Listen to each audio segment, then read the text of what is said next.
Hello, mate. You all right? How you doing, Mark? We got there in the end. Yeah, Um, yeah, tough one, people eh? watch, yeah, people watching. Hopefully, my cap's a little bit straighter. Last time I got the mickey taken out of me because Can it's you all can you over can again. you see my But full face? just about that hair's a bit big in it. That power Ah, hair's going on. I Very got the air dryer on it, mate. Especially good, for yeah. you. Oh, perfect. Made the effort for the kids. Yeah, Yeah, dude, that's why this cap's on because I don't want to scare the kids with what's underneath it. yeah, So. you showed me. I wouldn't bother taking that off if I was you. Right, so just for the Facebook people, a few technicals. So if you want to head over to Instagram, 6occer Academy, um, you should be able to catch us then. So welcome, welcome all the kids, welcome all the viewers. I've got an old teammate of mine today, Alex Woodyard, on with us. I'm just going to welcome him in. Thanks for joining us, Alex. I'm sure the kids and everyone watching is very appreciative of this. Just going to do a brief synopsis of kind of a bit about you, a bit about your career. Obviously, I've known you since you were 16 years old, and followed your career from close and afar. But let's going to give the viewers. I've got to turn these comments off because I'm going to start cracking up. Um, yeah, and I'm not that technical, so I won't really know. But so Alex is 27. He's even at a young age, he's made 270 appearances in the professional leagues. Started as a youth player at Charlton, kind of moved on from there at 16 years old, where he joined Southend from 2009 to 2013. Had loans, which is another great thing we'll be discussing, how the loan system when you're a young kid is really good and can kind of teach you to become a man in amongst going from a boy to a man in the professional game. He then moved to Dartford, Concord Rangers and Braintrees in the kind of lower leagues, and then got promotion with Lincoln, and is currently at Peterborough United. So yeah, Alex, thanks for coming out, joining us. Nah, I've got mate, it's a pleasure to come on, mate, and hopefully I can share some of my experiences through my career so far, and the kids at the academy can take something away from it and hopefully learn from it. perfect, great words. So obviously in Alex's career, he's only 27, but it's been a long old career. So I'm just going to say a couple of kind of things of his achievements. We used together at Southend, but then we rejoined together at Braintree for a year. At Braintree, kind of achieved the furthest FA Cup, kind of got to the furthest round that Braintree have got in the club's history. Also got to the playoff semi-finals with the lowest budget, as most Yeah, people know. Not much money at Braintree, so that was quite an achievement. Um, in that period, he made 5 England C appearances. Um, then moved on to Lincoln and become the National League champions and gained Player of the Year, which is quite no mean feat because obviously you're recognised by your peers, your teammates, your manager, and also supporters. Then went on to back that up with winning the EFL trophy at Wembley, which is, yeah, I'm sure, one of most people's kind of highlights of their life, regardless of what kind of trophy it is. It's a Wembley appearance, and yeah, people dream about that kind of stuff. And then the magic of the FA Cup quarter final versus Arsenal, and off the back of that, you got moved to Peterborough for an undisclosed fee, which yeah, that's it. we won't Yeah, try to you up and say how much it was. no, But I don't think it was a lot, mate. To be honest. well, peanuts or crisps. Oh, peanuts. Right, so just guys, over on Facebook, I'm seeing there's still people there. If you want to head over to Instagram Live, because we've got some technicals there, and you can't actually see Alex, and you can probably got a bit of an echo with his voice. So we'll crack on because I want to kind of don't keep it Yeah. long, half hour to 40 minutes maximum, guys. So first memories of football. When did you first start playing football, and how did you get into playing football?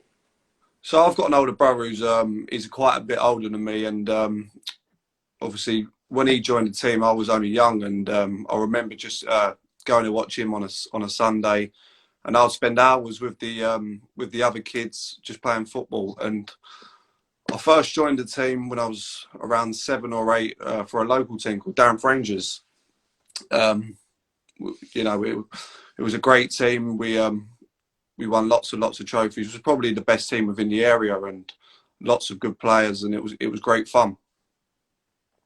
Brilliant. Yeah, I'm sure most kids or most professionals will tell you that they look back on them younger years with real fondness. And when in them younger years, was there any kind of reasons, like real underlying reasons, that as you've gone through your career, it's been the main stuff why you continue playing football? Obviously, if there's a lot of downs as well as ups in football. So, what kind of keeps you with it? Is it, do you still love it? Is it fun, even at a professional level?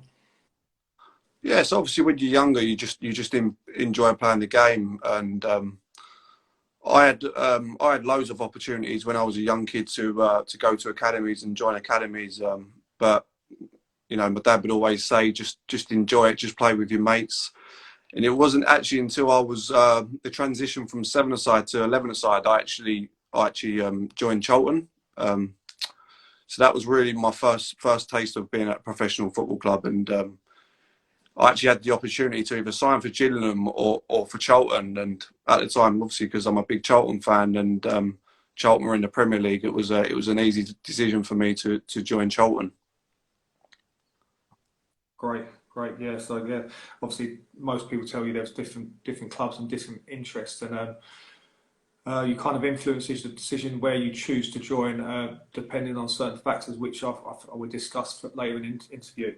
So Yeah. in them grassroots days, obviously for Darren, uh, what positions did you play? So what were Uh, you? For the viewers, Alex is predominantly a centre mid, holding centre mid, but he's been utilised as the old top of the diamond sometimes, even on the wings at times. But yeah, predominantly centre mid. But was there any positions you played when you were younger, um, other than that um, position? to be honest, when you're younger, I think you just play anywhere. I used to run all over the park, so I never really had a position. But yeah, I've always been a sort of a midfield player, and growing up, I've always kind of played in midfield, anywhere in midfield really as a younger boy. But actually, my first taste of football was actually, you know, do you remember when you was a young boy, you joined like the Cubs, the Scouts, and the Beavers? Oh yeah, yeah, yeah. Yeah, so I actually played for the Scouts, and I remember I played up front, and I used to score like 20 goals a game, and my dad would stand on the line and he'd be pretty embarrassed because I just used to get the ball off the keeper and just run through the whole team. And yeah, that was when I used to play up front. But as it got more serious and I played for a proper team, yeah, I've always been kind of played in midfield. Yeah, I think we should give a Cold Boy a little shout out online if he ever catches this. All right, Cole. But yeah, no, I think that's a powerful message for the kids there, because really, I think to become more skillful and more kind of more confident and more expressive in your football ability, I think it's important that you play different positions. Don't be fixed to one. Um, Test as many positions out as possible. Just Yeah, think, I think most footballers will tell you that it gives you kind of a broader knowledge of the game, and allows you to kind of go into the whole any area of the pitch, and be confident and express your skills. So this is our second interview, and that's the second pro that you've heard now that has said that they played all over the place. And actually, like Linvoy Primus, he played up front as well and was banging in yeah. goals, but ended up at centre back in the Premier League. So yeah, interesting.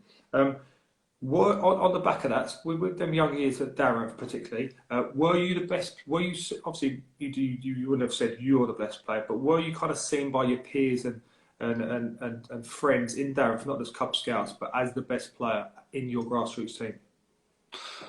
Well, funny enough, because we were such a successful team back then at Darren Rangers, a lot of our players were always invited into professional football clubs. So we was a good team. We was all good players. But I'd say one thing which made me stand out from the rest was as a young boy, I was quite a hard boy, and I was fearless. And on the football pitch, I would stand out with my enthusiasm and my hard work, and that was probably the main thing. What made me stand out from the others was just that at a young age, kids are not really that fearless and had that tenacity, and that's something what I had.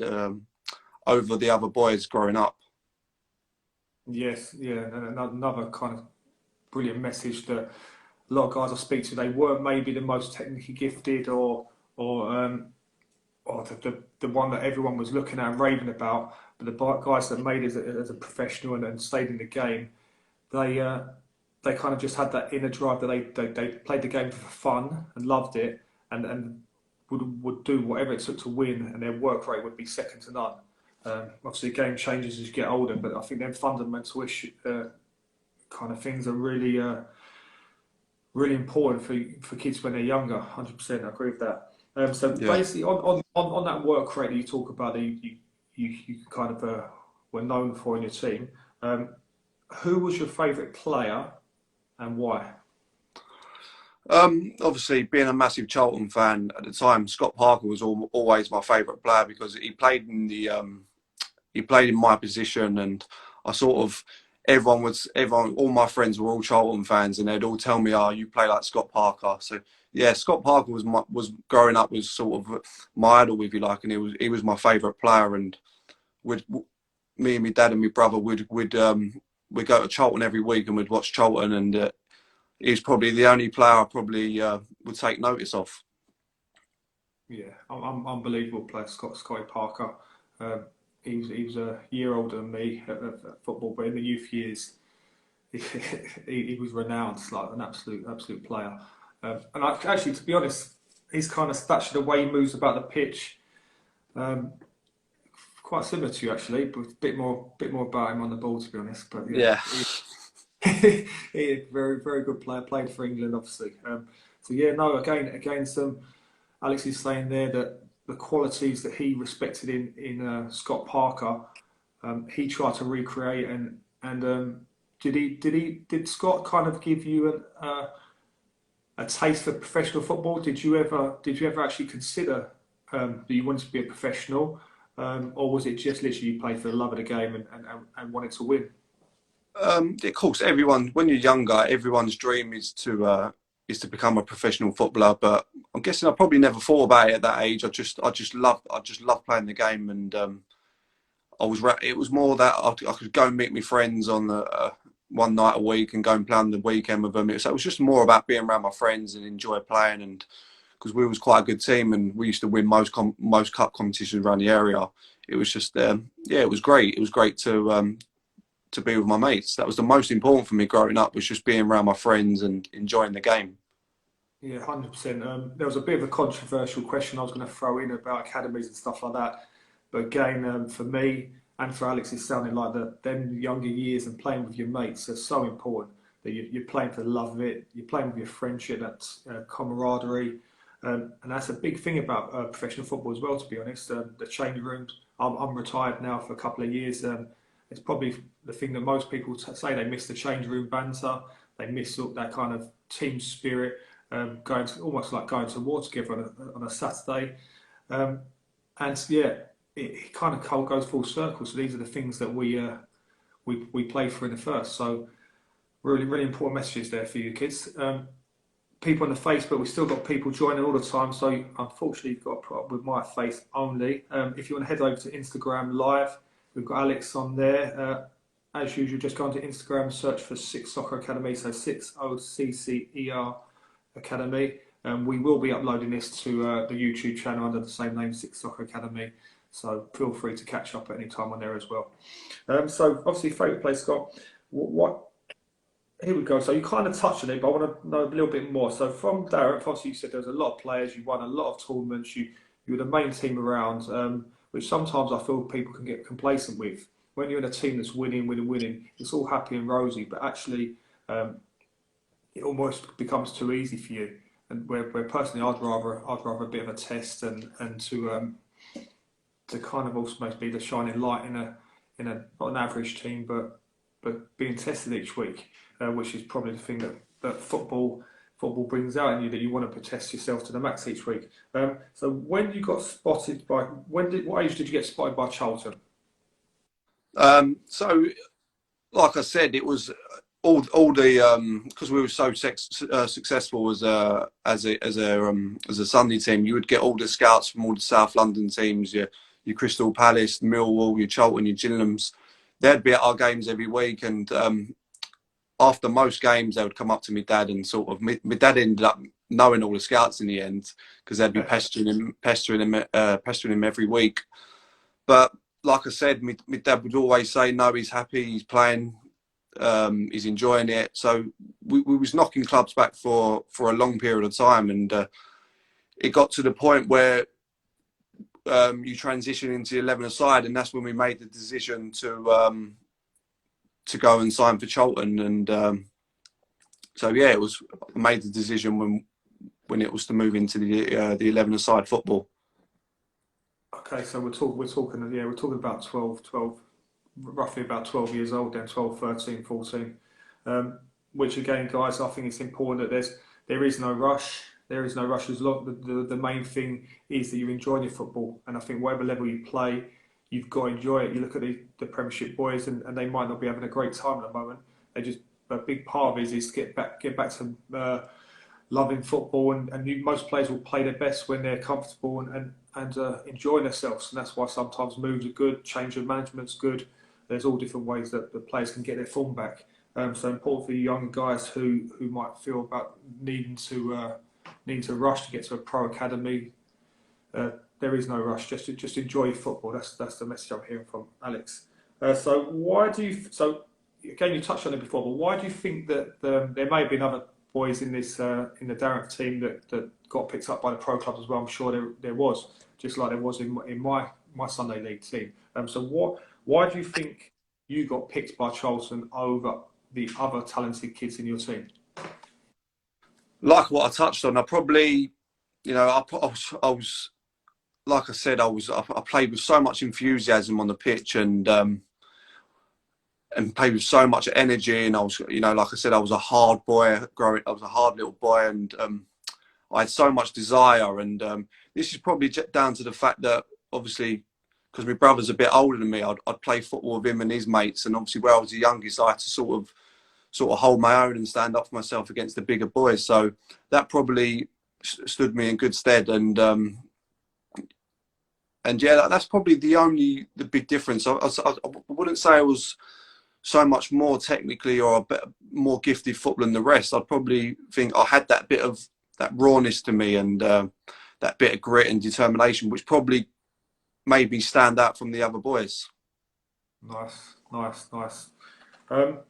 So guys, this is something we're going to do each or looking like the professional player is going to go back now. I've got a couple of my championship friends, so let's talk about the 25th. So we were planning to do this every 2 weeks while we're on lockdown.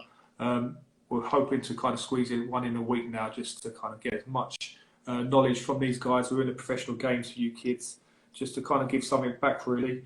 And that's the main reason we're doing this, just to try to take some knowledge for you guys, so that when you're growing up, you can just implement this and learn from the guys who are there already. So if you've got any questions, just whack them in the comments section. We'll try to get through some of them, or as many as possible. So if there's anything you feel you might not understand what we're talking and the language we're using, chuck your questions in the comment section and we'll try to get through to them. So on that comment, do you have any advice for young players that using your experience on how to be the best they can be? So at the moment, we're probably speaking about still them kind of younger, like before you kind of got to Charlton, kind of seven to roughly 12 years old. Was there any kind of qualities from your experience that you feel the kids can use? Well, the obvious thing, what most people would say, is that to work hard, to practice and be dedicated and do everything. But the best advice I can give from experience is just enjoying it, because for me, it doesn't matter how hard you work and how hard you train. If you don't enjoy doing something, you won't play to the best. You won't achieve the best of your capabilities. So for me, it's enjoying it. And another big thing is being able to take criticism.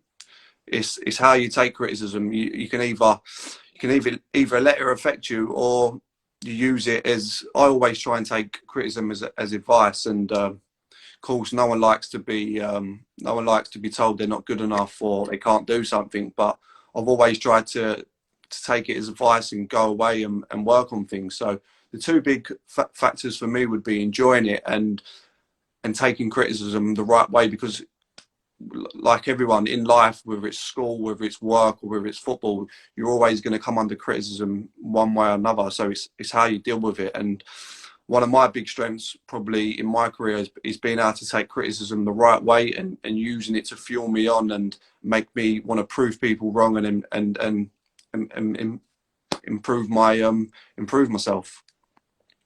Yeah, I agree 100%.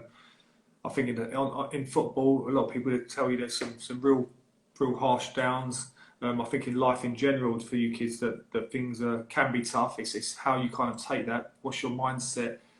Do you turn it into a positive and prove them people wrong and use it as fuel, which I personally did like Alex, or do you kind of let it affect you and then affect you negatively? So a real powerful message there. Even any feedback is good feedback, and you just got to kind of make sure you focus on yourself and do the best you can, because you're only going to help yourself. So, next question. So, I'm going to skip the question because they don't. So you're at Charlton. At 16 years old, you switched to Southend United. How did that come about? So I got released from Charlton, and academy football can be quite brutal, to be honest with you. It's you know, in academy football, there's probably one or two players who the coaches, they're known as probably the kingpins of the group. They're the sort of, the coaches know they're going to be moved on. So to be brutally honest, I was probably just there at the time to be making up the numbers and just to make up the team. But it was great for me because it was worthwhile. So I got great quality coaching and it improved me as a player. But like I said, I got released from Charlton at 16, which was tough because I'm supported Charlton all my life. It would have been a dream to have gone it would have been a dream to have gone full time at Charlton and to be around the place to be around the footballers that I've grown up watching. But it's like I got let go from Charlton. I could have either fallen out of the game or just took the advice from the coaches. I can't remember what they said at the time, but the reasons why I didn't get taken by Charlton, I made sure that I improved on it. So when I got released from Charlton, I actually, the same time I'd left school, I told school that I'm not returning to sixth form. So it was quite an important time in my life because being told I'm not getting a scholarship at Charlton, I've told school I'm not returning to sixth form. So, I was going around a few different clubs and no clubs were taking me. So lucky enough, I went into Southend and they had just sold one of their players to Derby. So it created a bit of space for me. So it was great timing and I went in there and I've done well. And lucky enough, Ricky at Southend, the academy manager, he gave me a contract. Yeah. Oh, well, so even from an early age, you kind of obviously were used to setbacks, but you had that mindset where you weren't going to give up like some people do. And obviously football is a brutal world. I wasn't in it for a long time, so unfortunately you saw people being released at a young age, working all their kind of younger years to kind of fulfil their dream. So really powerful to actually just be the amount of players that have been released at whatever age group and have used that as fuel and come back to kind of almost prove them guys wrong. Again, such powerful fuel because I've seen people in tears from being released. And Alex has come back, joined another club, might have been a lower league club, but look where he is today with the right attitude and work rate. So obviously that was your first taste of obviously rejection, really. Straight away, even at 16 years old, you had the right mindset, and it sounded like you had the belief in yourself that you turned down a schooling, which is obviously very, very important. But you knew what you wanted to do. You were very single-minded. So yeah, that's very mature, to be honest, because I'm not sure I would have been that mature at that age. And you touched on it, obviously players being sold. So over the years at Southend have produced a lot of good players. They've been sold, they've made the first team. At that age, because obviously we've got a few of the guys I've seen on now from the Southend days. So still, obviously you're still mates with them to this day, who are all unbelievable players. The year above you, year below you, your years, Yeah, unbelievable talent in that youth team. What do you? Only two of you got a professional contract, didn't you? Only yeah. two of you. All them guys. What do you think Southend saw in you to give you that first pro deal over them Well, guys who were quality players? And I see Mitch there as well, who's obviously gone and done great things in the game as well. well, when I signed, obviously, I first signed at Southend. You get given a scholarship, and in my first year as a scholar, I actually didn't play much in the youth team because how it works is you get first and second years, and normally the second years play because obviously they're playing for a professional contract. So I didn't actually get much time with the youth team, but ironically, I played in the reserves because I wouldn't get a game on a Saturday for the youth team, but I'd play on a Tuesday just to get match fitness. And I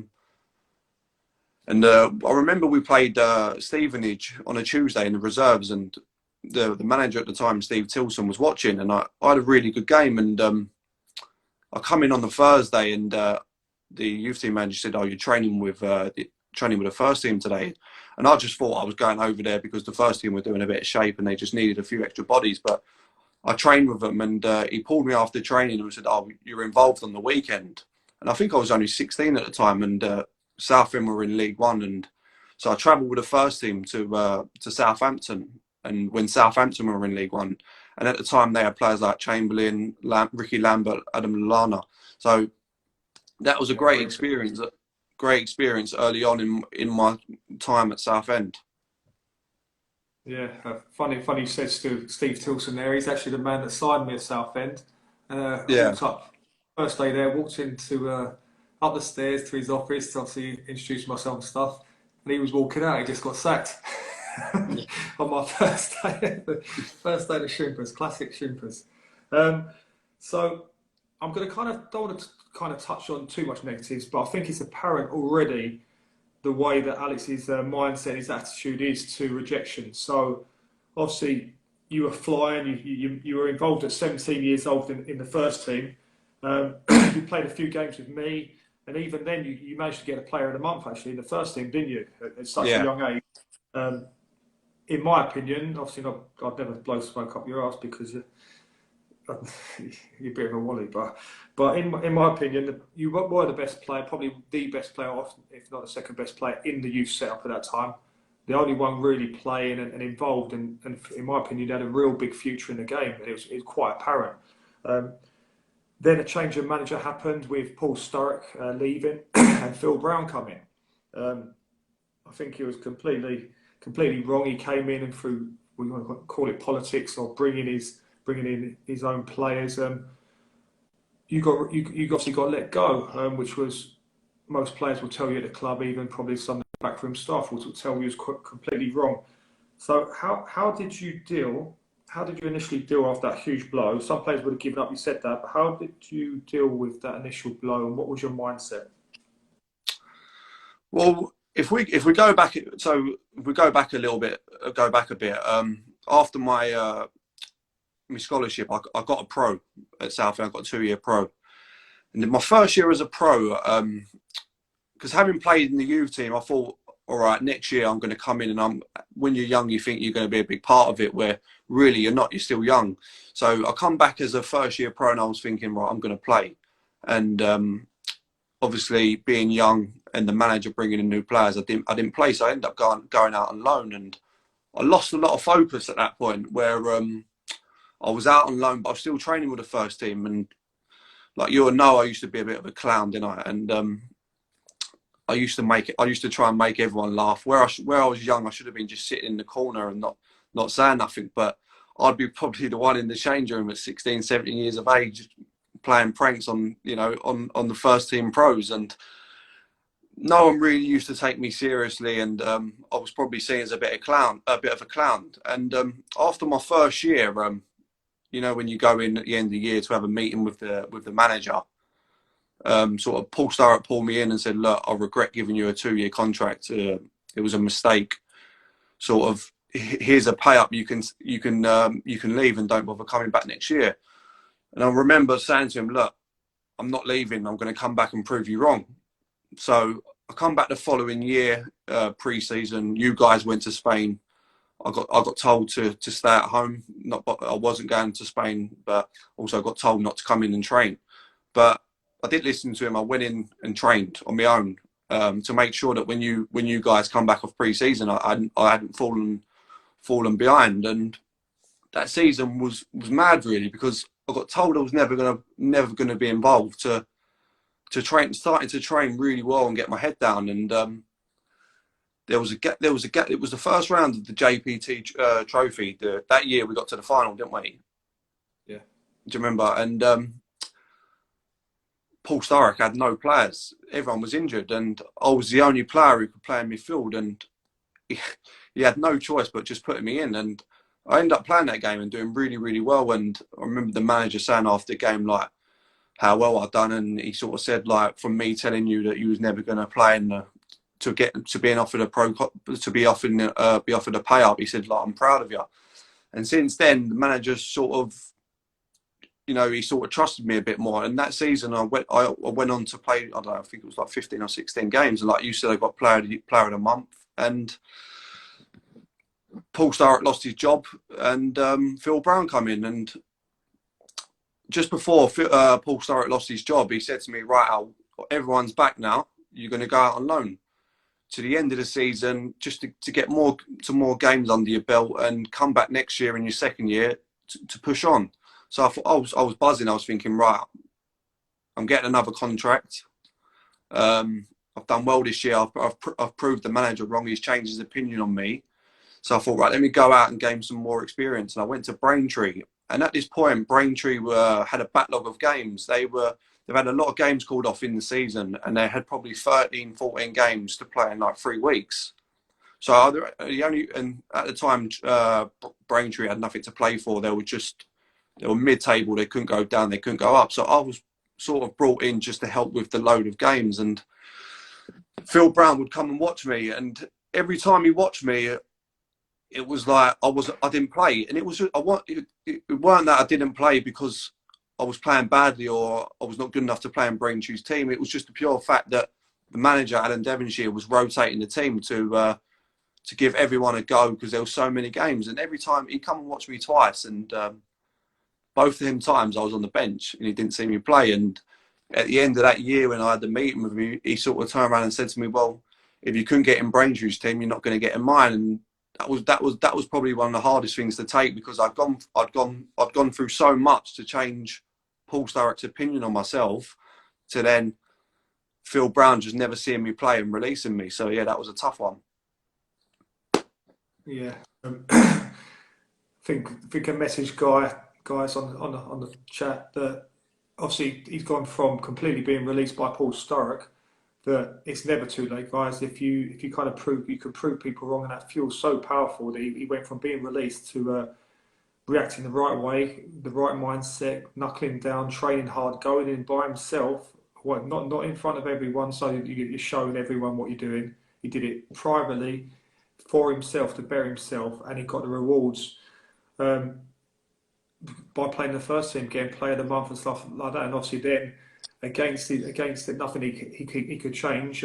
He's then been released by Phil Brown. So again, another knockback, which saw you then drop into the obviously non-leagues, and you had to work a job as well at the same time. So which was obviously tough, like you said. It really hurt you to then go through that battle once against Paul Sturrock, and then have to suffer it again with Phil Brown, which is, to be honest, is a kind of normal story. Football can be quite brutal. How did you keep that belief in yourself, even when you seemed like all the chips were down?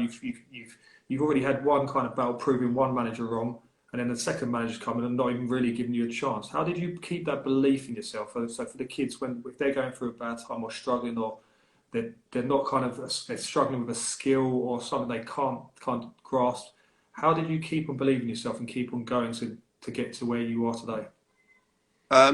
Well, when I left Southend, so obviously, I got rejected there. Then I went on trial at, a few clubs, 3 or 4 clubs, and I got rejected from all them clubs as well. So it was probably quite a low point, because I was facing the thought of having to get a job and and go into non-league. And so I signed for Dartford, a local team, and even that year I struggled to get in Dartford's team. I was still only young. Dartford were in the conference at the time, and the conference is, it's a physical league.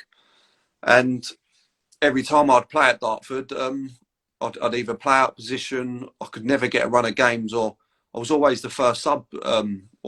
After 60 minutes, my number would come up on the board and I was coming off. So being at Dartford was another, not a great experience because it didn't go too well. I could never get a run of games, so that was another low point. So I dropped from Southend, who were in League Two, to Dartford, who were in the conference. Couldn't get a run of games there. Then I found myself dropping another league to Concord Rangers. Yeah, so more testing times, but obviously this is something that you turned around with some kind of with, again, would you say the hard work, your dedication and belief in yourself, even after all them blows and probably feeling a little bit lost, and but did you ever set goals for yourself in them times, or did you just kind of like get your head down and just keep on working and believing something would change in the future? Yeah, I've never ever been someone to set goals. I've always just gone along with the flow, and I've always been, a firm believer. My dad would always say, whatever you get out of life, you put in. So I've always just worked, and always worked hard. And I think when you work hard and you put so much dedication into something, you will reap the benefits of it. And it was only when I really sort of went to Concord and I started really enjoying my football again. And that's when like I said, enjoyment for me is the most important thing, because although I've always worked hard and always been dedicated, if you've not enjoyed the environment you've been in, you won't play to the best standards of yourself. So it was only until I went to Concord Rangers when I started to believe that, all right, although I'm in the Conference South here, there is a slight chance that I could make my way up through the leagues. Yeah. So again, even though you didn't realise it, there was still that belief. It just needed that little spark to start enjoying your football again. I think again, most professional footballers or footballers at any level will tell you that there are times that up and downs, but you need to kind of. It comes back to that fun, that reason that you first started playing football as a young kid. You've got to enjoy it. You have to enjoy it, and then to enjoy, that's when the best comes out of you. Um, Brilliant. So then we kind of skip to some positives. So you obviously done. We were together at Braintree. We done pretty well there. Um, by then, you're obviously back in the mind. How obviously you mentioned you were a bit of a clown. At Braintree, I definitely noticed a more kind of focused you, where like me, I love to have a laugh and a joke off the pitch. But when it comes onto the step onto that pitch, it's I'm pretty serious, and obviously I'm there to win. Um, when did you kind of make that switch to that professional mentality that actually this is a results-driven business, and this needs to be taken seriously? It was probably getting released from Southend and going into the real world of working, and is really when I really probably grew up and thought to myself, I don't want to be working on a building site for the rest of my life, carrying around wood. I've got a talent in football when I want to try and make the most of it. So I really knuckled down and started to focus on football and sort of try to make something of myself. Because like I said, I didn't want to work on a building site, wake up at 6 a.m. and get in at 6 p.m. and it would have just been a waste of my talent if I didn't put so much focus into it. So yeah, at Braintree, I was a lot more grown up. I was a lot, we were winning every week. We had a great team, great team. And if I was to muck around, I'm sure you or the other boys would have told me, look, Woody, we're onto something here. This, just you can have a joke off the training pitch, but when we're on it, this really get down and work hard. Yeah, cool. So yeah, so obviously you've got to enjoy it. You've got to have fun. but to be kind of the best of your ability and to achieve something, you've got to really dedicate yourself to it and be single-mindedness that nothing's going to stop you achieving that. I think that's the professional mentality in most sports and in any walk of life. So you obviously from there you won the league with Lincoln, winning Player of the Year. Obviously, to win a league, you got to be consistent over a long period of time, and that's probably a kind of a good description of how you've been since the kind of successes has kind of started. It took 4 years to get back into the professional game, but that consistency do you feel was really kind of paramount to where you are today? Yeah, definitely.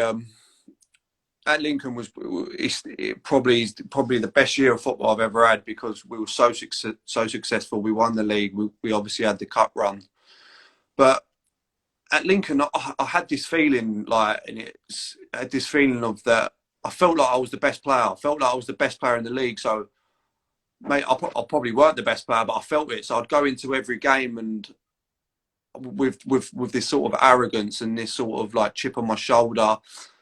And I think when you've got that sort of arrogance, you can go from there to there. And I saw my performances showed, and I really had a great season that year. And like you said, I went on to get Player of the Year. I think I got the Player of the Year in the whole league as well. So that was a great year for me. Yeah. So again, it's crazy to think that only maybe 3 to 4 years previous to that, you were kind of lost, ups and downs, and then you got a bit of consistency, and you just believed in yourself, and it kept on going. So we're going to skip to one of the highest probably. What was it like walking up them steps at Wembley? So you've gone from heartaches before, looking back to obviously Paul Sturrock and Phil Brown, and then the Dartford days, and I'm sure you got Concord started loving again. What was it like walking up them steps to lift the EFL Cup? You know, like it's every kid's dream, innit, to win at Wembley and lift the trophy at Wembley. But it's mental, Philo, because you're so you're so caught up in the game, you tend to forget about the whole experience. And it's like, people ask me all the time, what was it like? And I'm like, I don't really know, because you play the game, there's so much build up to it. Then you play the game, and then all of a sudden it's over. So I'm like, I get asked a question all the time. I'm like, I can't really tell you. So it's a weird one. It's a great achievement of mine. I can look back on it, and when I have kids, and I can show my kids my medal and things like that and pictures of it. But yeah, it was a great experience. Obviously, we won it as well, and it was nothing better. I was really close with all the Lincoln boys, so it was nothing better than winning at Wembley with all your mates. Yeah, again, talking about mates, and I know obviously Danny and Nicky Cowley are quite renowned for galvanising teams, galvanising squads, and almost like stripping you back to when you were a kid. So football's obviously a lot of politics involved, a lot of kind of stuff like in any job or any walk of life, that can take your focus off the fun and why you started. And they're really good at kind of honest, being straight up with you and getting the best out of you by letting you know where you stand really, and being a group collective. So no, I really rate them guys, and 100% got a big future in the game. But keep it very simple. Keep it very simple and very honest guys. So we've got a high there, obviously lifting that. So then you got to the quarter-final of the FA Cup at the Emirates against Arsenal. What was it like playing against obviously the likes of Sanchez, Ozil, Aaron Ramsey, Giroud, and Oxlade-Chamberlain? What was it like? The same again, Philo. It was just like, you forget everything. You forget that there's 60,000 fans there, and you just remember playing a game of football and playing against them. You watch these guys on the TV, and sometimes we sit there and think, I could play out there, but really you can't, because these players are so. You take for granted how good they are. They're so strong. They're so quick. They're just always 2-3 steps, ahead of you. And that was a real insight. And it was great to actually see how good these players are, and to see how hard they've worked to get there. And they're unbelievable. They're unbelievable players. They're, they were just too good for them, just miles ahead. Yeah, so it shows you guys a bit the gap between the elite of the Premier League and like Alex said, if people look on TV and they make it look easy, that kind of draws you in to think that actually, yeah, I can do that. Yeah, I can play the Premier League, but actually, once you're there playing against these kind of guys, it shows you the levels and the difference in technical. Would you say, obviously, they were unbelievable, you couldn't get near them, like you said, which is technical, tactical knowledge. But would you say they're any fitter or stronger than obviously lower league players? I just think they can just run quicker at a more high intensity for a long period of game. Like we was probably able to match them physically for about 20-30 minutes. Then after that, they were just they can make, sprint off. They can sprint after sprint. They're just so much. They're just, that's why for me that's the biggest difference. They're playing at that level is because they're physically better. They're proper athletes, and for me that was probably the biggest difference. They were just athletically so much more superior than what we were. Yeah, cool. So guys, we're going to ask Alex one more question. So to just summarise kind of what I'm hearing so far, he's only 27, but he's had so many ups and downs in his career. Some real kind of low moments have been released.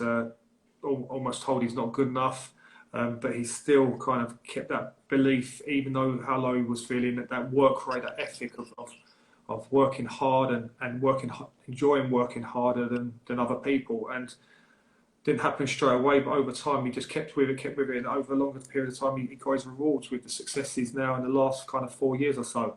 In conclusion, what message do you feel the children from my academy, 6occer Academy, should take from this interview, and any kind of tips, whether it be obviously that they can translate from their football career or whatever they want to do in football, but also life in general?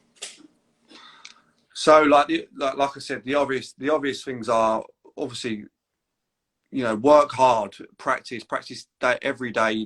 Eat the right food, drink the right food, make sure you get plenty of sleep. Do all the right things. But for me, like I said, the two most important things the advice I can give is just to enjoy it. It's to enjoy going to training, enjoy playing matches, and just don't lose that enjoyment in the football. When it becomes whenever I've been too serious with it, I've never played well or played to the best of my ability. So it's just all about enjoyment. And the other thing is taking criticism the right way.